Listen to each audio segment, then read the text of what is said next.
ranch, the owner or the caretaker, what we call there the top, the foreman, he had about 5 daughters. They were all beautiful women, young, single. And there was a little lady there, which was a cousin to these girls, that her father and mother had both deceased. And she was brought over there to live with her uncle. And those girls, they wasn't those fancy type of frilly frocks, you know, and they just took this poor little girl and they just treated her like she was some animal. All the hard work poured right on her. She washed the dishes, she cleaned up, she fixed the bunks, she had to do it all. And they just stayed around with polished fingernails and manicure, the stuff on their lips and all fixed up, you know, just prissy. And especially did they do this when they heard that from Chicago, the big packing company who owned the outfit, his young single son was coming to visit the ranch. Oh, did they dike out in good clothes? And did they dress and make ready for his coming? And each night the conversation would be they were going to vamp this young man and marry him, then they would own the ranch themselves, for the son would fall heir to all.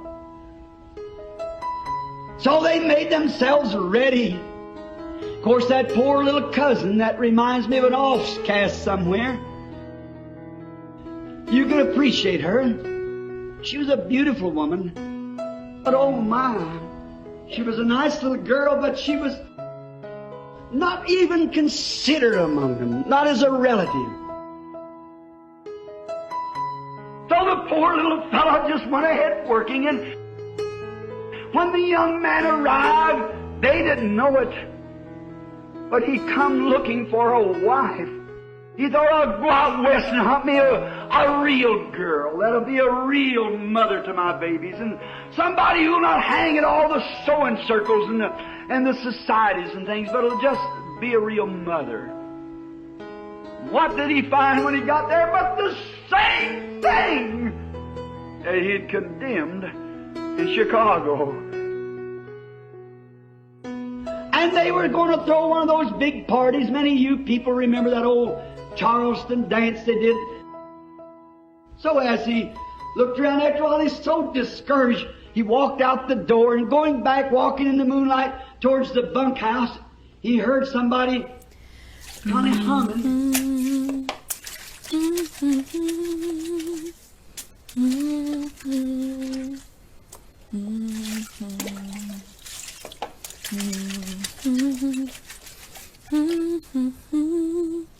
And he looked around, and here went this little girl with a great big pan of dishwater, way in the night, barefooted, to throw the dishwater out.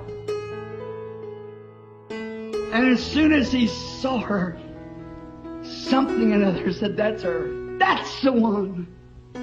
So he put himself in a way, and when she come back along the corral fence, well, he was standing there, and she almost fainted. He said, how do you do? And he said, what's your name?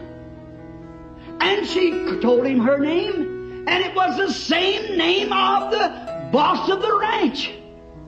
Said, then I can't understand how is that your father? Said, no, I'm just a cousin, you see. My father and he were brothers. I've got the same name, but that's the boss. She was so gotten that he would speak to her even. And she held her little head down, and she ran into the house. And he never said no more, but he kept watching her. The night before he left, he was to leave the next morning. He had thrown another big party, and he watched for her. He couldn't find her. He knew she'd had to do the dishes and so forth. So the dirty work and all could be thrown off. And this boy caught the little lady that night coming out. He said, I've watched you. No one knows it but myself. He said, I've come out here looking for a wife. And all that I have ever seen, you meet the requirements. How did she feel?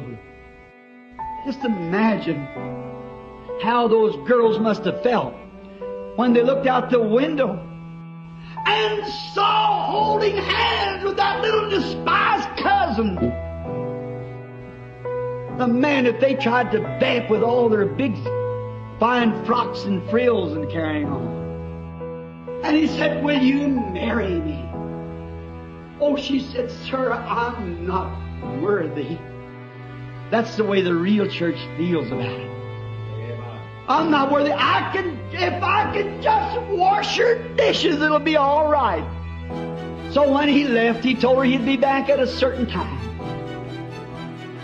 Said when you begin to see, this is winter, said when you begin to see those trees begin to bud yonder, that mesquite and stuff begin to take on new life, said then I'll be back about springtime.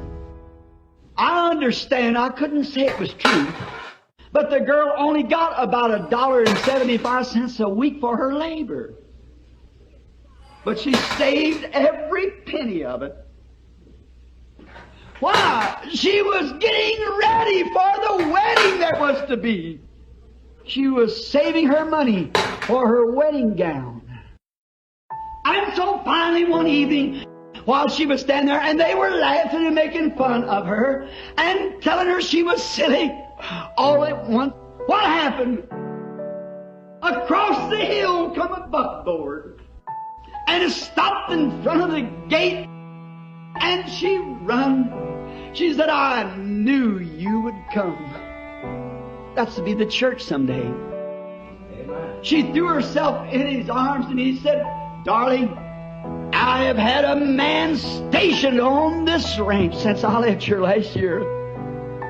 That's brought me a report of everything that you've done.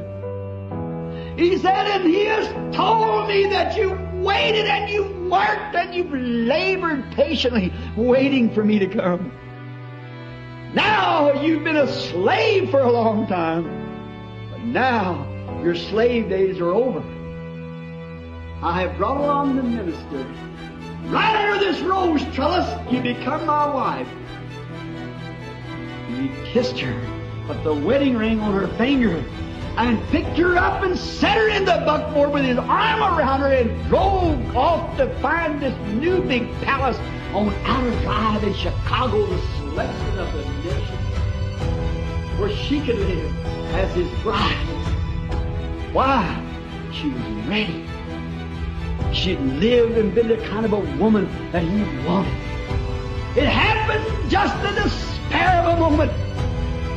And that sudden, secret coming of the Lord. The world don't know what's going to happen, but we do. It's at hand. And kept her virtues and was waiting for the coming of the Lord. Because